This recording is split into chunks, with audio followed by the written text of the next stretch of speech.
Gili guys, alaga ko nga si Teo, 2 years old. Ginsugo ko na siya guys, magkuha sang silhig. Yan.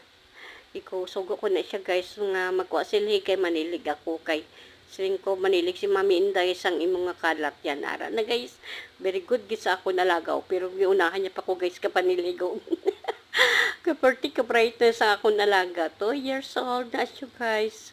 Pero masugin, try ko lang siya nga suguon. Siling ko, kuwaon ng silhig pero ayan. Harani siya guys. Pero siya ka very good. Siya pa naguna-una ka silhig guys. Pero gabiyaan niya ora. Ikatuan niya na iyang bayo guys. Kay in-prepare ko na niya nga bayo nga para pang suksa ko niya mag-school. Bayo niya, kag media, sapatos, lotion, baby oil, kag kolonya guys.